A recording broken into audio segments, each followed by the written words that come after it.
बिस्मिल्लाहिर्रहमानिर्रहीम। अस्सलामुअलैकुम स्टूडेंट्स। उम्मीद करता हूँ कि आप सब लोग खैरियत से होंगे और ख़ुश होंगे। तो बच्चों, आज हमने स्टार्ट करना है चैप्टर 3 मैट्रिसेस एंड डिटर्मिनेंट्स। अब बच्चों, मैट्रिसेस या मैट्रिक्स क्या होता है? सिंपल बच्चों, आप ये समझिए कि जब हम मुख्तलिफ़ नंबरों को, मुख्तलिफ़ एलिमेंट्स को या मुख्तलिफ़ इंट्रीज़ को जब रोज़ और कॉलम में लिख दें और उनको स्क्वायर ब्रैकेट में इनक्लोज कर दें, बंद कर दें, तो हमारे पास मैट्रिक्स बन जाता है। अब रोज़ और कॉलम, मैंने ये लफ्ज़ इस्तेमाल किया है। अब रोज़ और कॉलम से क्या मुराद है? तो यहाँ पर बच्चों आप देखिए ज़रा, ये देखिए मेरे पास ये लिखा हुआ है 95, 93 और 96, ठीक है ना। ये इस मैट्रिक्स को आप ज़रा ध्यान से देखिएगा, ठीक है। अब 95, 93, 96, तो ये मेरे पास एक रो है। ये क्या है? एक रो, इसे रो कहेंगे। और ये जो 97, 90 और 94 है, ये भी एक रो है। तो अब ये जो है 95, 93, 96, ठीक है, इसे कहेंगे R1। और ये जो 97, 90 और 94 है, इसे कहेंगे R2। ये रो 2 है, ठीक है ना।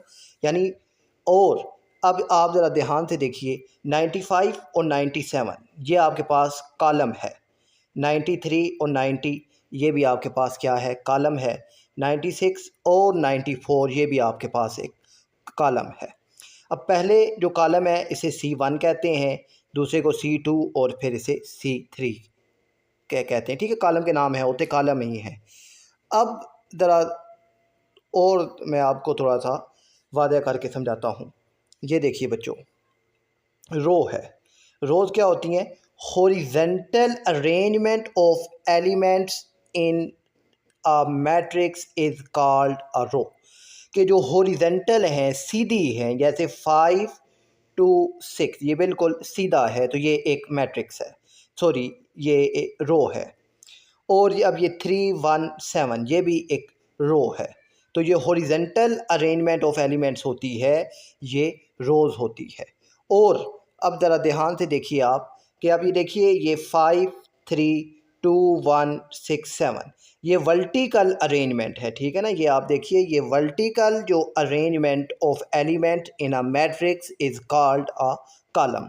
ये मैं बच्चों इसलिए आपको साथ साथ ये समझा रहा हूँ ताकि जो आपके MCQs हैं वो भी साथ साथ आपको समझ आते जाएं, ठीक है। अब ये जो 5 और 3 है, ये C1 यानी कॉलम 1 है।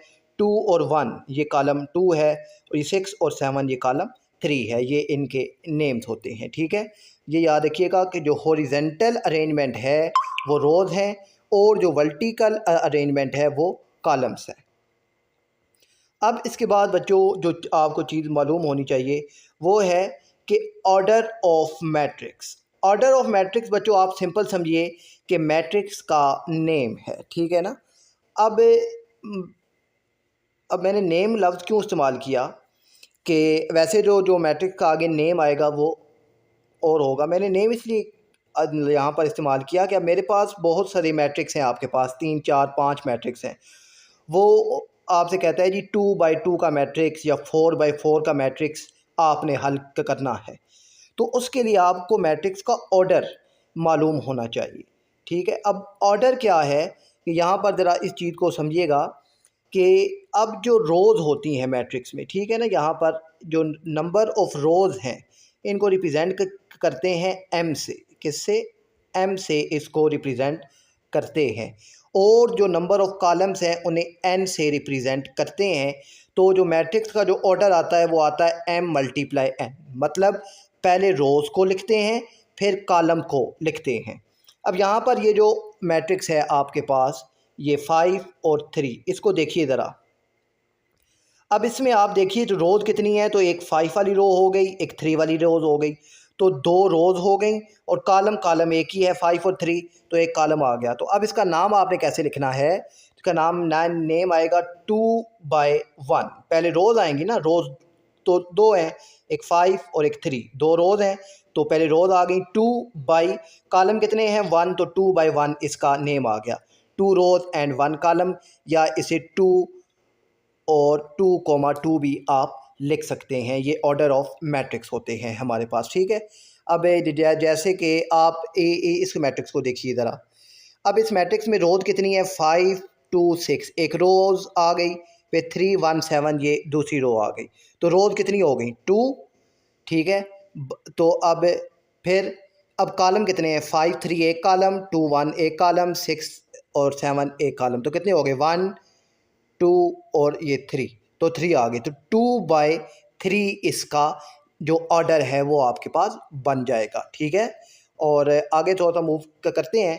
उसके बाद है बच्चों आपके पास equal matrix.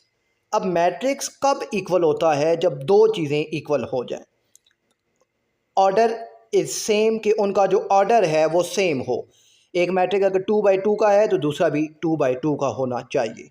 Corresponding elements are same, कि उनके जो कोरस्पोंडिंग एलिमेंट्स हैं वो भी सेम होने चाहिए। कोरस्पोंडिंग एलिमेंट्स क्या होते हैं, अब ये भी मैं आगे चल कर आपको बताता हूँ कि कोरस्पोंडिंग एलिमेंट से क्या मुराद है।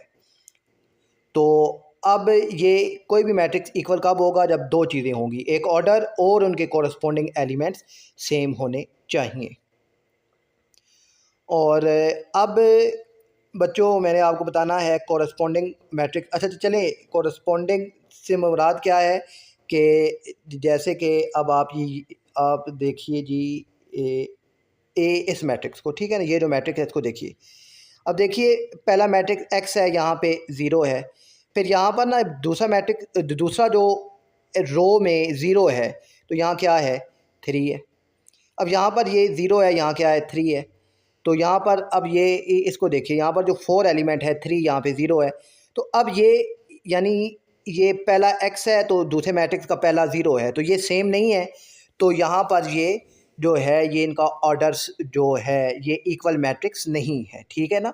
यानी कोरस्पोंडिंग से मुराद के इसका पहला एलिमेंट इसका पहला एलिमेंट बराबर हो, इसका दूसरा एलिमेंट इसका दूसरा एलिमेंट बराबर हो, तीसरा तीसरे से बराबर हो, और फोर्थ वाला फोर्थ वाले से बराबर हो। तो यहाँ पर अब ये बराबर नहीं है, तो ये इक्वल मैट्रिक्स नहीं है। अब यहाँ पर ज़रा आप इसको देखिए बच्चों, ये जो एग्जांपल है आपके पास, ये यहाँ पर ये एग्जांपल 1 को देखिए। अब दो मैट्रिक्स हैं, पहला मैट्रिक्स है बच्चों आपके पास √4। सबसे पहले देखिए इनका ऑर्डर, ठीक है जी। सबसे पहले इसका देख लेते हैं ऑर्डर। ऑर्डर इसका क्या है, रोज 2 हैं और कॉलम 1 है, तो इसका ऑर्डर बन गया 2 बाई 1। फिर जो दूसरा मैट्रिक्स है इसको देखिए, रोज 2 हैं एक कॉलम है, तो इसका ऑर्डर भी बन गया 2 बाई 1। ये पहली कंडीशन सेटिस्फाई हो गई। अब इन कोरस्पोंडिंग एलिमेंट देखिए, इसका पहला एलिमेंट है √4, तो √4 जब सोल्व हो तो ये आता है 2, और -5 का स्केयर, तो माइनस जब भी स्केयर लेते हैं तो माइनस ख़त्म हो जाता है, तो 5 का स्केयर 25। तो अब इनके कोरस्पोंडिंग एलिमेंट्स भी सेम हो गए, तो ये दोनों मैट्रिक्स आपस में इक्वल हैं, ठीक है ना। मुझे उम्मीद है बच्चों ये आपको समझ आ गया होगा। अच्छा अब ज़रा मूव करते हैं आगे, और आगे देखते हैं जी टाइप्स ऑफ मैट्रिसेस, ठीक है। अब टाइप ऑफ मैट्रिसेस में सबसे पहले बच्चों आती है रोज एंड कॉलम मैट्रिसेस। तो रोज मैट्रिसेस से मुराद क्या है, जिसमें सिर्फ और सिर्फ एक ही रो हो, कॉलम जितने मर्जी हो जाएं, रो एक ही होनी चाहिए, ठीक है। अभी देखिए ये 5 और 3 ये एक ही रो है, ये देखिए ये 5 और 3 एक ही रो है, और कॉलम दो हो गए, एक 5 वाला कॉलम एक 3 वाला कॉलम, तो एक रो है, तो ये रो मैट्रिक्स है, ये याद रखिएगा। आगे देखिए A + S + D एक ही रो है ना, तो ये भी आपके पास क्या हो गया रो मैट्रिक्स। और अब यहाँ देखिए इसको, ये 5/3 और 6/7 ये भी एक ही रो है, कॉलम तो दो है, ठीक है ना, एक ये कॉलम एक ये कॉलम, मतलब रो एक ही है, तो ये आपके पास हो जाएगा ये रो मैट्रिक्स। अच्छा अब देखते हैं ज़रा कॉलम मैट्रिक्स। कॉलम मैट्रिक्स में जिसमें एक कॉलम हो, रोज जितनी मर्जी हो जाए। अब यहाँ पर आप देखिए एक 5 वाली रो है एक 6 वाली रो है, दो रोज हो गई, कॉलम एक ही है, तो ये कॉलम मैट्रिक्स है। A + D और S + D एक ही का कॉलम है, रोज दो है, ठीक है। और 5 और 5/6 इसमें एक ही रो है और एक ही कॉलम है, तो ये रो मैट्रिक्स भी हो सकता है और कॉलम मैट्रिक्स भी हो सकता है, ठीक है। तो यहाँ पर मुझे उम्मीद है कि आपको समझ आ गया होगा। फिर तो थोड़ा सा मूव करते हैं बच्चों आगे। तो हमारे पास है आगे जी रेक्टेंगुलर मैट्रिक्स। अब रेक्टेंगुलर मैट्रिक्स क्या होते हैं बच्चों कि जिनका ऑर्डर जो है वो सेम, मतलब अब ऑर्डर 2/2, ठीक है, ये इनका जो ऑर्डर है वो सेम है 3/3, ठीक है। अब ये ऑर्डर इनके क्या हैं, यानी ये रोज और कॉलम सेम है, तो ये आपके पास रेक्टेंगुलर मैट्रिक्स नहीं होगा। मैट्रिक्स कब रेक्टेंगुलर होगा, जब ऑर्डर आ जाए 2/3 या 3/1। तो इस तरह का जब कोई मैट्रिक्स आएगा तो वो रेक्टेंगुलर मैट्रिक्स होगा, ये याद रखिएगा, ठीक है। अब यहाँ पर आप देखिए ज़रा, तो पहली रो, दूसरी रो और तीसरी रो, 3 रोज हो गई। कॉलम देखिए, ये पहला कॉलम, ये दूसरा कॉलम। तो पहले रोज को लिखते हैं, तो इसका मैट्रिक्स, इसका जो ऑर्डर बना वो बना 3/2, ठीक है। तो अब 3/2, तो ये अब ये रोज और कॉलम सेम नहीं है, तो ये आपके पास रेक्टेंगुलर मैट्रिक्स हो गया है, ठीक है, याद रखिएगा। अच्छा, अब है बच्चों उसके बाद स्क्वायर मैट्रिक्स। अब स्क्वायर मैट्रिक्स क्या होता है कि जिनकी रोज और कॉलम सेम हो, ठीक है। अब यहाँ देखिए, ये 5 और 1 एक कॉलम, ये 3 और 2 दूसरा कॉलम, फिर ये 5 और 3 एक रो, ये 1 और 2 ये दूसरी रो। ये अब 2/2 हो गया है, ठीक है। 2 रोज हैं और 2 ही कॉलम हैं, तो ये आपके पास 2/2 हो गया। रोज और कॉलम सेम है, तो ये आपके पास स्क्वायर मैट्रिक्स हो गया है, ठीक है। अब ये देखिए, ये अंडर रूट, ये एक ही मैट्रिक्स है 5।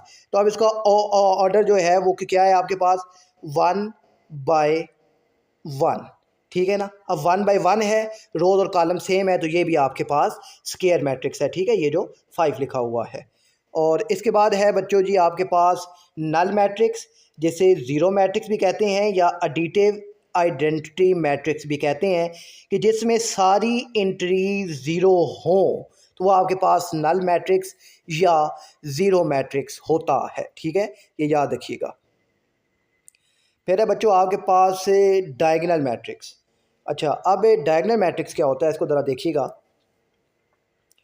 तो अब डायगोनल मैट्रिक्स, अब देखिए, एक मैट्रिक्स है, उसमें 2 डायगोनल्स हैं, ठीक है ना। डायगोनल आपको मालूम है ना कि ये आपके पास एक शेप है, रेक्टेंगुलर शेप है। तो इस कॉर्नर को इस कॉर्नर से और इस कॉर्नर को इस कॉर्नर से, ये जो लाइनें होती हैं इन्हें हम लोग डायगोनल्स कहते हैं। अब ये 2 डायगोनल्स हैं, और ये वाला जो है ये डायगोनल, इसे कहते हैं हम लोग primary diagonal, leading diagonal, principal diagonal या मेन डायगोनल, ठीक है। ये सारे इसके नाम हैं, primary, principal diagonal, main diagonal या लीडिंग डायगोनल भी इसे कहते हैं, ठीक है।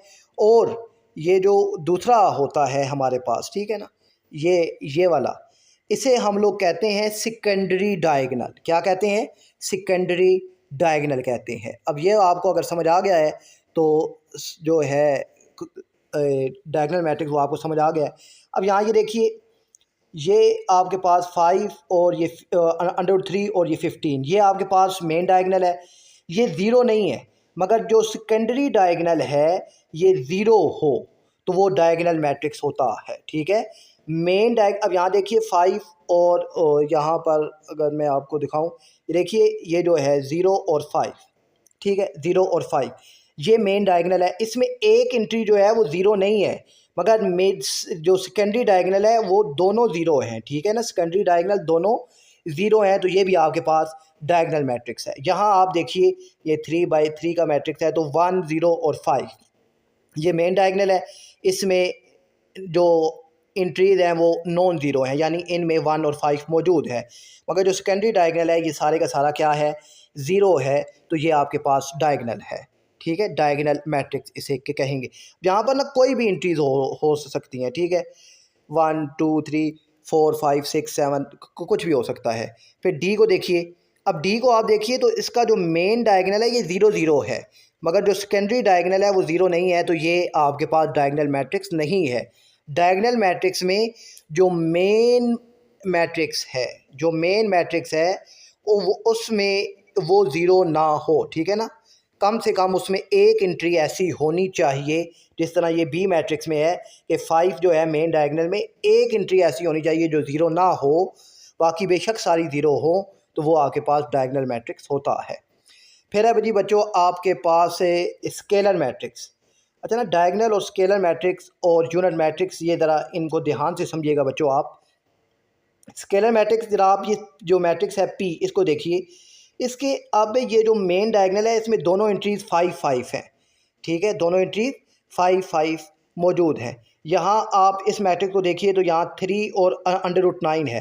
√9 सोल्व होगा तो ये क्या आ जाएगा, ये 3 आ जाएगा। तो जब जिसके मेन डायगोनल की दोनों एंट्रीज सेम हो और सेकेंडरी डायगोनल ज़ीरो ही हो तो वो आपके पास स्केलर मैट्रिक्स होता है, ठीक है, वो स्केलर मैट्रिक्स होता है, ये याद रखिएगा, ठीक है। अब यहाँ पर आप देखिए ये 2 है और यहाँ पर ये 4/2 है। 4/2 का जवाब भी आपके पास 2 आ जाएगा और ये 3 - 3 ये भी क्या हो जाएगा, 0। तो अब यहाँ पर ये जो मैट्रिक्स है ये भी आपके पास स्केलर मैट्रिक्स है क्योंकि मेन डायगोनल में दोनों 2 2 हैं। यहाँ इस मैट्रिक्स को आप देखिए 7 और 3 10, ये 2 डिवाइडेड, ये जो मेन डायगोनल है इसको देखिए ज़रा आप, ठीक है, ये इसके ऊपर आ जाता है। तो यहाँ पर ज़रा ये जो मेन डायगोनल है ये 7 और 3 10, ये 2 डिवाइडेड 20 10 और 5 × 2 10। अब ये तीनों जो मेन डायगोनल में एंट्रीज़ हैं ये 10 10 है, बाकी जितनी भी एंट्रीज़ हैं वो 0 हैं, ठीक है ना, बाकी जितनी भी एंट्रीज़ हैं आप देखें कि वो 0 हैं। तो ये भी आपके पास स्केलर मैट्रिक्स है, ठीक है, यानी कि अब मेन डायगोनल की एंट्रीज सेम हैं तो ये आपके पास स्केलर मैट्रिक्स होगा। अब ज़रा इसको समझिए यूनिट मैट्रिक्स क्या होता है। अब ना बच्चों यूनिट मैट्रिक्स के जिसके मेन डायगोनल में 1 आ जाए, यूनिट मैट्रिक्स को मल्टीप्लिकेटिव आइडेंटिटी मैट्रिक्स भी कहते हैं, ठीक है, ये याद रखिएगा। अब जिसके मेन डायगोनल में 1 1 1 आ जाए वो यूनिट मैट्रिक्स होता है। 1 के अलावा चीज़ें अगर 2 2 2 होता तो स्केलर मैट्रिक्स होता, 3 3 3 होता तो स्केलर मैट्रिक्स होता। फिर यहाँ होता जी आपके पास ये 2 0 1, तो अब डायगोनल में अगर ये चीज़ें आती हैं तो ये आपके पास डायगोनल मैट्रिक्स होता। यहाँ पर अगर 2 2 2 आ जाता, ठीक है ना, यहाँ अगर 2 2 2 डायगोनल मैट्रिक्स में अगर 2 2 आ रहा है तो ये आपके पास स्केलर मैट्रिक्स है। और अगर डायगोनल मैट्रिक्स में 1 1 1 आ गया तो ये आपके पास यूनिट मैट्रिक्स होगा। बस ये इन तीनों में फ़र्क है। मुझे उम्मीद है बच्चों ये आपको समझ आ गया होगा। अब एक और चीज़ है बच्चों, एक्सरसाइज की तरफ मूव करने से पहले वो भी देख लीजिए, ट्रांसपोज ऑफ मैट्रिक्स क्या होता है। ट्रांसपोज ऑफ मैट्रिक्स क्या होता है बच्चों, कि सिंपल आप ये समझिए कि आप रोज़ को चेंज कर दें, जो रोज़ हैं उनको चेंज कर दें कॉलम में, तो आपके पास ट्रांसपोज ऑफ मैट्रिक्स हो जाता है, ठीक है, रोज़ को कॉलम में चेंज कर दें। अब जहाँ पर आप देखिए ज़रा, ये मैट्रिक्स जी है, ठीक है, जी इस मैट्रिक्स का नेम है। अब ये 5 और 3 रो है, आप इसको कॉलम में लिख दिया 5 और 3। ये 2 और 6 ये रो है, आपने लिख दिया कॉलम में। ये 1 और 7 रो है, आपने लिख दिया कॉलम में। तो ये आपके पास ट्रांसपोज ऑफ मैट्रिक्स हो गया। इसको लिखना कैसे है, तो ये जी है, तो आप जब इसका ट्रांसपोज लेंगे तो जी के ऊपर छोटा सा टी डाल देंगे, तो इसका मतलब होगा कि इसका ट्रांसपोज अब ले लिया गया है, ठीक है। और फिर एक और चीज़ है बच्चों, ये भी एक्सरसाइज की तरफ जाने से पहले आप समझ लीजिए कि हमारे पास है बच्चों symmetric matrix and skew symmetric matrix. अब एक मैट्रिक्स है, आप उस मैट्रिक्स का ट्रांसपोज लें और वो वापस उसी मैट्रिक्स के इक्वल आ जाए। ये आप देखिए, आप ए का ट्रांसपोज लें और वो वापस ए के इक्वल आ जाए तो ये आपके पास स्क्यू, ये आपके पास सिमेट्रिक मैट्रिक्स होगा। और आप एक मैट्रिक्स का ट्रांसपोज लें और वो माइनस ट्रांसपोज के इक्वल आ जाए तो ये आपके पास क्यू सिमेट्रिक होगा, ठीक है। अब आप मैट्रिक्स देखिए ये एस को, ठीक है, एस में 5 और 3 रो है, आपने कॉलम में लिख दिया 5 और 3। ये 3 और 5 रो है, आपने कॉलम में लिख दिया 3 और 5।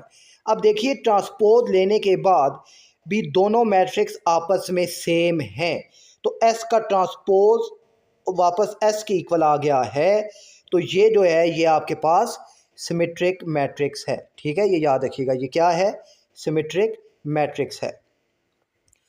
अब यहाँ पर आप मैट्रिक्स वी को देखिए ज़रा बच्चों, वी की एंट्रीज हैं 0 2 -2 और 0। आपने 0 2 इसका ट्रांसपोज ले लिया, यानी रो है, इसको कॉलम में लिख दिया 0 2। फिर ये रो है -2 0, आप इसको लिख लिया कॉलम में -2 और 0, आपने ट्रांसपोज ले लिया। मगर ट्रांसपोज लेने के बाद ज़रा आप ध्यान से देखिए, पहली एंट्री 0 है, यहाँ भी 0 है। दूसरी एंट्री आप दूसरा जो नंबर है देखिए, ये 2 है तो यहाँ -2 है। यहाँ तीसरा जो नंबर है इसका, ये -2 है, यहाँ 2 है, यहाँ 0 है, यहाँ भी 0 है। तो यहाँ पर ना आप अगर माइनस को कॉमन ले लें, माइनस अगर आप यहाँ से कॉमन लेते हैं तो माइनस कॉमन ले लिया, ये यहाँ पर आपने, ये -2 है तो माइनस की कॉमन लिया तो यहाँ +2 आ गया। यहाँ +2 था, माइनस कॉमन लिया, यहाँ पर ये +2 है, माइनस कॉमन लिया तो -2 आ गया। अब ये सारा मैट्रिक्स आप ध्यान से देखिए तो ये वापस टी के इक्वल हो गए, यानी जो वी है इसकी इक्वल हो गए। तो अब इसका ट्रांसपोज -VT के इक्वल है, ठीक है ना, ट्रांसपोज -VT के इक्वल है। तो जब v का ट्रांसपोज लिया वो -VT के इक्वल आ गया, तो ये आपके पास क्यू सिमेट्रिक हो गया है। मुझे उम्मीद है बच्चों यहाँ तक ये आपको सारी डेफिनेशन समझ आ गई होंगी। अब इसके बाद बच्चों आपकी एक्सरसाइज है, तो अब एक्सरसाइज को सॉल्व करते हैं और फिर इंशाल्लाह मुझे उम्मीद है कि आपको बेहतर तरीके से और ज़्यादा चीज़ें समझ आ जाएंगी। अब बच्चों क्वेश्चन नंबर 1 है आपका, write the number of rows column and order of the given matrices. ठीक है जी, आपने रोज़ भी बतानी है, कॉलम भी बताने हैं और इसका जो ऑर्डर है वो भी बताना है। ठीक है जी, हमारे पास पार्ट ए है 1 + 2 और 4 + 5। ठीक है, सबसे पहले इसको सिंप्लीफाई करते हैं, तो 1 और 2 ये आपके पास आ गया 3 और 4 और +5 ये आ गया आपके पास 9। ठीक है, तो आपके पास ये मैट्रिक्स आ गया 3 और 9। अब इसमें रोज़ कितनी है, तो रोज़ एक ही है, और ठीक है ना, ये 3 और 9 एक ही रो है, हॉरिजॉन्टल अरेंजमेंट एक ही है, और रो एक आ गई, हमने लिख लिया कि रो एक है। अब कॉलम कितने हैं, तो ये 3 वाला कॉलम और ये 9 वाला कॉलम, तो अब 2 कॉलम आ गए। तो अब ऑर्डर जब भी लिखते हैं तो पहले नंबर ऑफ़ रोज़ को लिखते हैं, फिर नंबर ऑफ़ कॉलम्स को लिखते हैं। तो ऑर्डर आ गया 1/2 या 1,2 या 1/2 या 1 × 2। आप इन तीनों जिस तरीके से मर्ज़ी है आप इसको लिखें। ऑर्डर और रोज़ ऑफ मैट्रिक्स हमने इसको बता दिए, आपने पेपर में इस तरीके से लिखना है। ठीक है, नंबर ऑफ़ रोज़ 1 है, नंबर ऑफ़ कॉलम्स 2 है और ऑर्डर ऑफ मैट्रिक्स ये है। ठीक है, अगर पेपर में आता है तो आपने इस तरीके से सेपरेट करके तीनों चीज़ें बतानी होंगी। अब बच्चों इसका जो है पार्ट बी, उसको देखिए ज़रा। पार्ट बी है बच्चों a+s 0 0 और d+s। ठीक है, अब इसका जो सलूशन है, अब आप देखिए कि इसमें रोज़ कितनी है, तो तो ये पहली रो R1 हो गई, ये दूसरी रो R2 हो गई, 2 रोज़ आ गई, यानी नंबर ऑफ़ रोज़ हमारे पास कितनी आ गई, 2 आ गई। फिर अब इसके बाद का अब कॉलम, तो ये पहला कॉलम C1, ये दूसरा कॉलम C2। ठीक है ना, ये पहला कॉलम ये दूसरा कॉलम, तो नंबर ऑफ़ कॉलम्स कितने आ गए, ये भी 2 आ गए।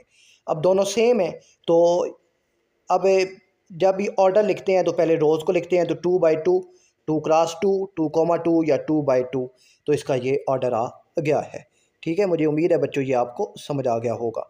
अब इसका पार्ट सी ज़रा देखिए बच्चों, इसमें है 5 और 7।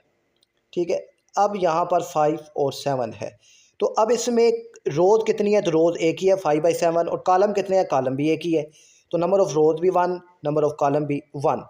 तो अब ऑर्डर 1/1, 1,1, 1/1 आपने इसका जो ऑर्डर है वो बता दिया है।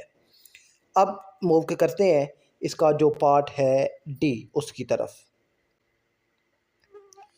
अब इसका जो पार्ट डी है ज़रा इसको देखिएगा, तो पार्ट डी को में है जी 4 + 2 × 1 + 5। तो सबसे पहले इसको सिंप्लीफाई करते हैं बच्चों। ठीक है ना, सिंप्लीफाई, तो अब ये 4 + 2 × 1 + 5, तो अब यहाँ पर ना ये सबसे पहले 5 और यहाँ पर ये आएगा जी 2 1 ज़ा 2। ठीक है, और फिर ये आएगा 4 सबसे पहले, क्योंकि जब भी मल्टीप्लाई करते हैं तो बोर्ड मास रूल के मुताबिक करते हैं, सबसे पहले मल्टीप्लाई होगा 2 1 ज़ा 2। तो अब ये मेरे पास बचा 4 + 2 + 5, और ये 4 और 2 6 और 6 और 6 + 5 11।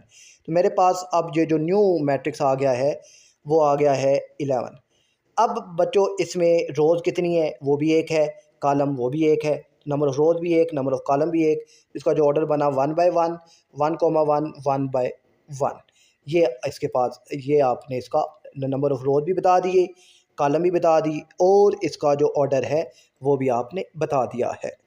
मूव करते हैं इसका जो है क्वेश्चन नंबर 2। क्वेश्चन नंबर 2 है बच्चों आपके पास, check whether the following pair of matrices are equal और नॉट, कि ये मैट्रिक्स दोनों इक्वल हैं कि नहीं इक्वल हैं।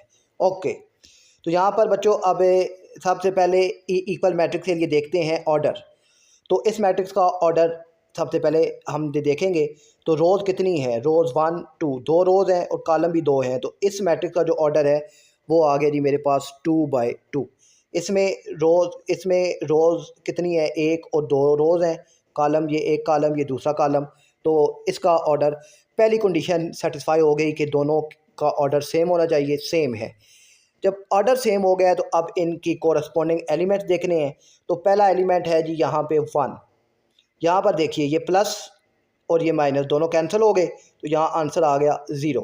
तो यहाँ पहला 1 है तो ये पहला 0 हो गया। तो यहीं से हमें मालूम हो गया कि दोनों मैट्रिक्स आपस में इक्वल नहीं है। क्यों? कि इनके कोरस्पॉन्डिंग एलिमेंट सेम नहीं है।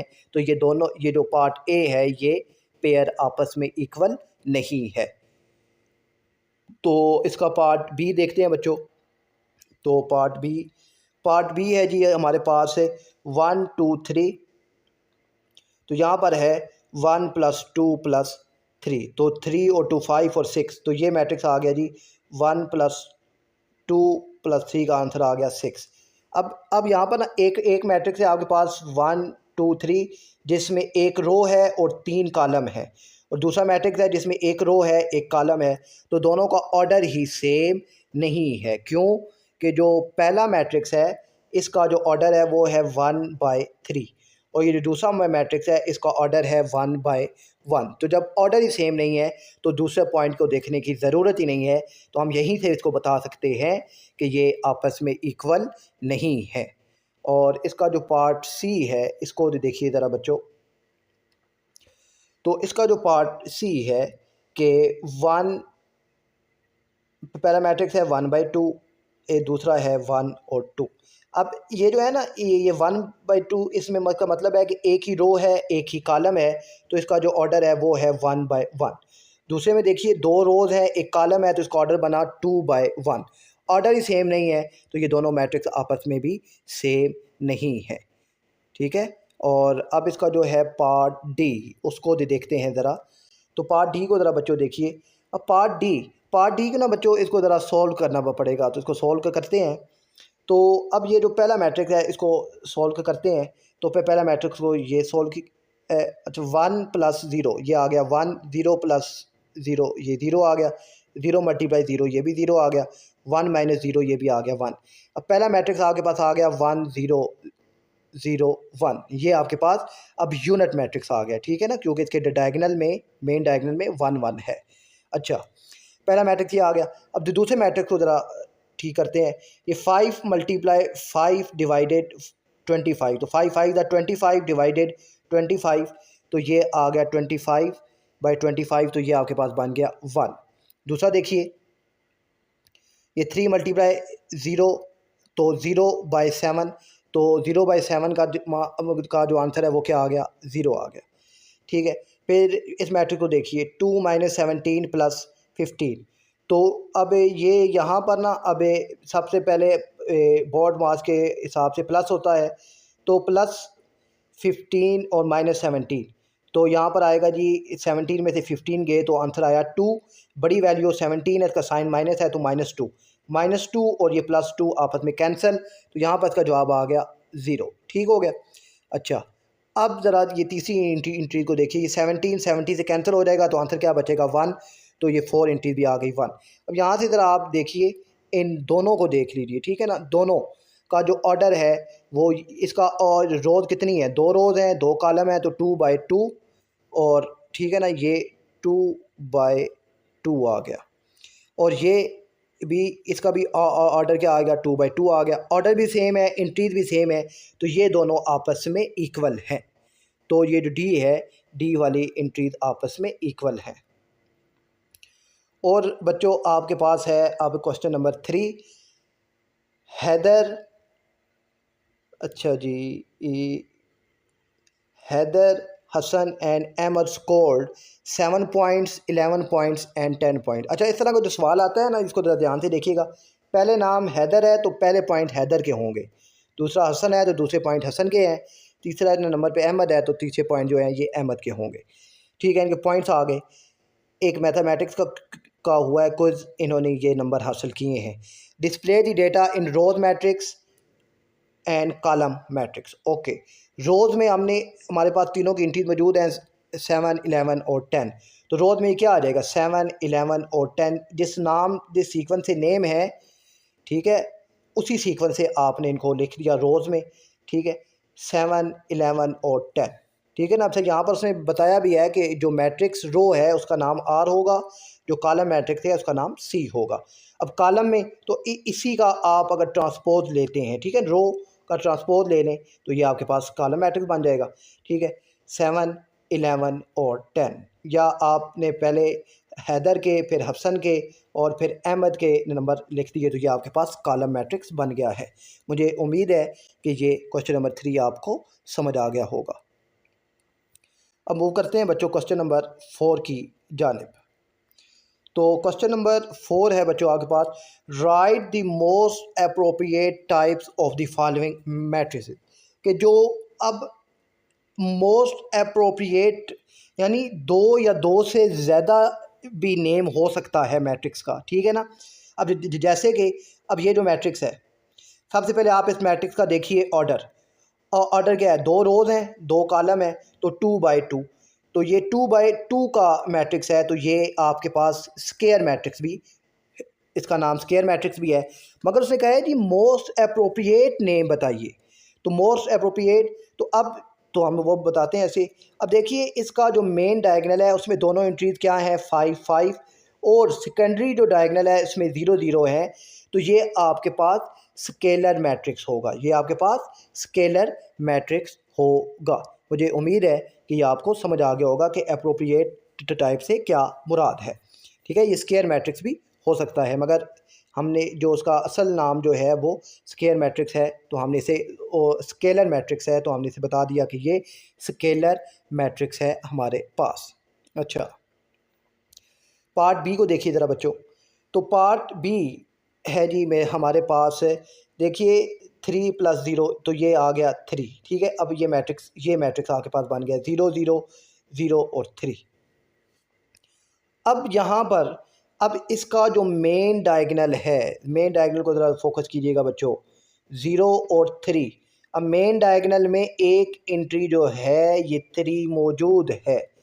ठीक है, तो अब ये इसका जो नेम बनेगा यहाँ पर, इसका जो नेम है वो है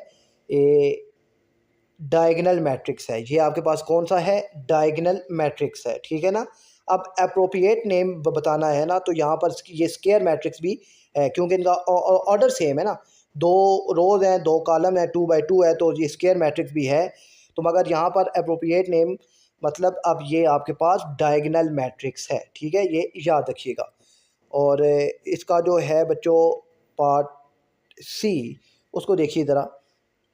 पार्ट सी है 15 × 3 / 9 × 5। तो 15 × 3 45, 9 × 5 ये भी 45। तो जो आपके पास आ गया आंसर वो आ गया 1।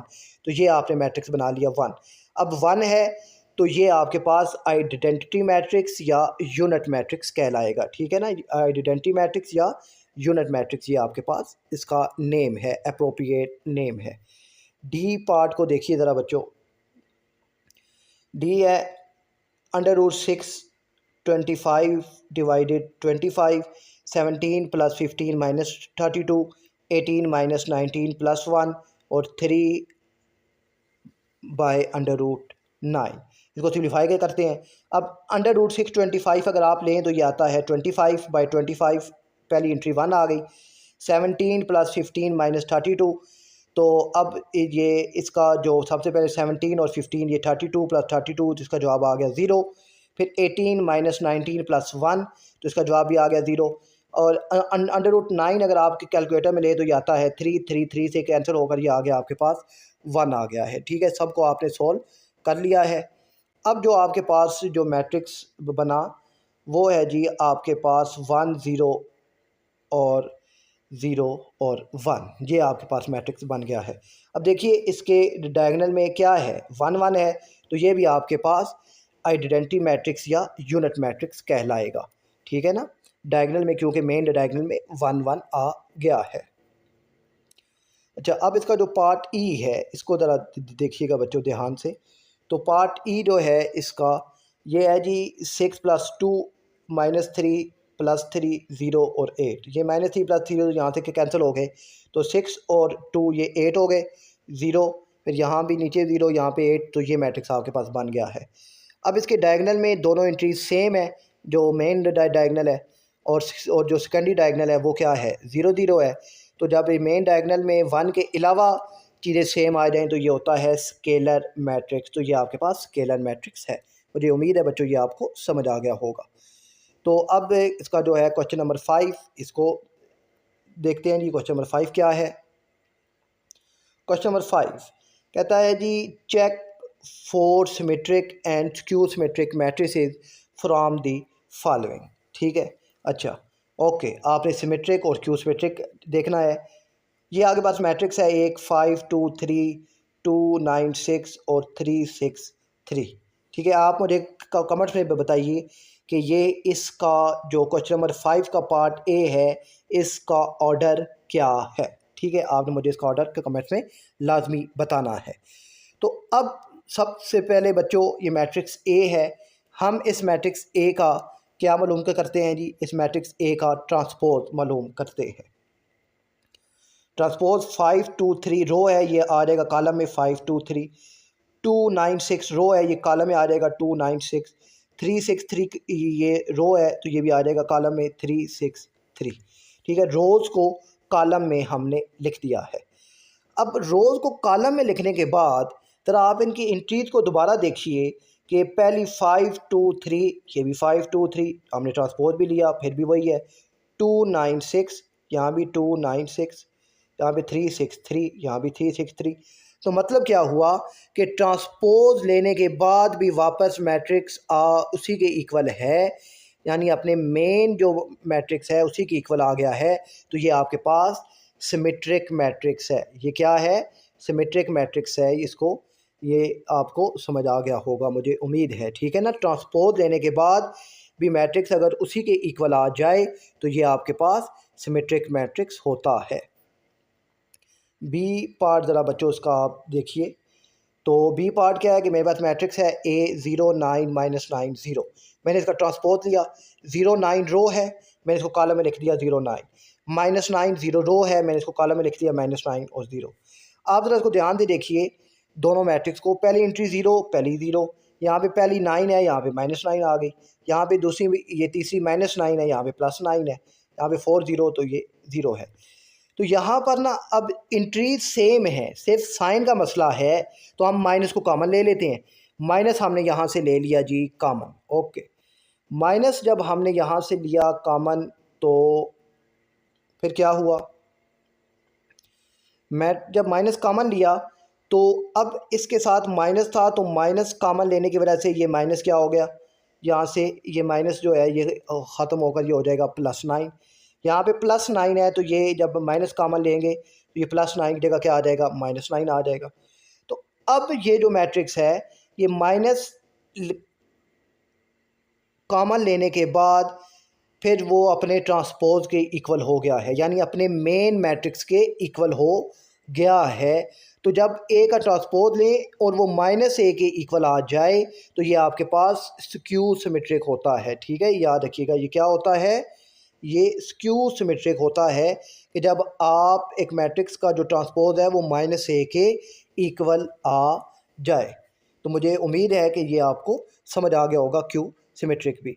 अब इसका और पार्ट भी देख लेते हैं ताकि आपको मज़ीद इसकी समझ आ जाए। अच्छा, अब बच्चों उसका पार्ट सी देखिए।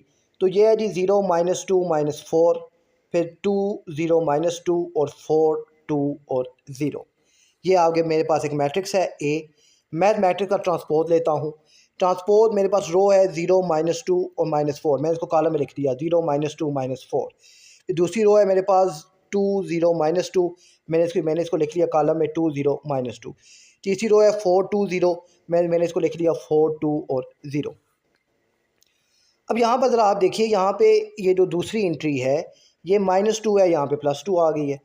ठीक है, यहाँ पे -4 है, यहाँ पे +4 है, यहाँ पे +2 है, यहाँ पे -2 आ गया, यहाँ पे +4 है, यहाँ पे -4 आ गया, यहाँ पे +2 है, यहाँ पे -2 आ गया।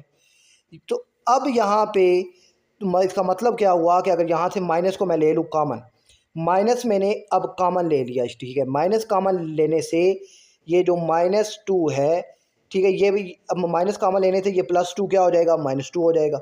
माइनस कॉमन लेने से ये +4 -4 हो जाएगा, ये -2 ये +2 हो जाएगा।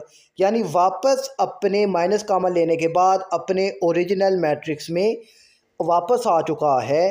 तो अब यहाँ से ए का ट्रांसपोज -1 की इक्वल हो गया है। तो ये आपके पास स्क्यू सिमेट्रिक है। मुझे उम्मीद है कि ये आपको समझ आ गया होगा। तो जो पार्ट है डी, इसको देखते हैं ज़रा बच्चों, इसको देखिएगा। 0 -7 7 और 0 मैट्रिक्स ए है। ये अब इसका ट्रांसपोज लेते हैं, 0 -7 है तो ये रो है, मैंने इसको कॉलम में लिख लिया 0 -7। दूसरी रो है मेरे पास 7 0, मैंने इसको कॉलम में लिख दिया 7 0। फिर वही बात, यहाँ पे -7 है, यहाँ +7 आ गया, यहाँ पे +7 है तो यहाँ पे आ गया -7। अब यहाँ पर ये फिर माइनस को कॉमन लिया, माइनस कॉमन लेने के बाद वो अपने ओरिजिनल मैट्रिक्स की इक्वल आ गया है। तो ये भी हमारे पास स्क्यू सिमेट्रिक है। मुझे उम्मीद है कि ये भी पार्ट आपको समझ आ गया होगा। और इसका जो है बच्चों पार्ट ई, इसको भी देखिए ज़रा। तो पार्ट ई है जी हमारे पास 0 -5 -5 0। ये मेरे पास एक मैट्रिक्स ए है, मैंने इस मैट्रिक्स का ट्रांसपोज ले लिया, इस मैट्रिक्स का ट्रांसपोज लिया। तो अब ट्रांसपोज ये 0 -5 रो है, मैंने इसको कॉलम में लिख लिया 0 -5 -5 0 है, रो में है, मैंने इसको कॉलम में लिख लिया -5 0। अब देखिए ट्रांसपोज लेने के बाद भी ये ट्रांसपोज वाला मैट्रिक्स और मेन मैट्रिक्स दोनों आपस में इक्वल हैं। तो जब दोनों ट्रांसपोज लेने के बाद भी वही मैट्रिक्स आ जाए तो ए का ट्रांसपोज ए की इक्वल आ गया है। तो ये आपके पास सिमेट्रिक मैट्रिक्स है। ठीक है बच्चों, मुझे उम्मीद है ये आपको समझ आ गया होगा। अब मूव करते हैं नेक्स्ट की जानिब। तो नेक्स्ट है बच्चों आपके पास क्वेश्चन नंबर 6। अब क्वेश्चन नंबर जो 6 है, क्वेश्चन नंबर 6 में कहता है जी write a symmetric and a skew symmetric matrix of order 3, कि एक 3x3 का मैट्रिक्स आप लें और आप मुझे उसका सिमेट्रिक और क्यू सिमेट्रिक बताएं। तो मैंने एक मैट्रिक्स ले लिया 1 2 3 2 4 5 फिर 3 5 6, मैंने एक मैट्रिक्स ले लिया। ठीक है, मैंने इस मैट्रिक्स का ट्रांसपोज ले लिया। 1 2 3 रो में है, मैंने इसको कॉलम में लिख लिया 1 2 3। 2 4 5 रो में है, मैंने इसको कॉलम में लिख लिया 2 4 5। ये 3 5 6 रो में है, मैंने कॉलम में लिख लिया 3 5 6। तो अब ट्रांसपोज लेने के बाद आप इंट्रीज को देखिए तो इंट्रीज सेम है। ठीक है, इंट्रीज सारी सेम है। तो जब आप एक वही बात कि जब आप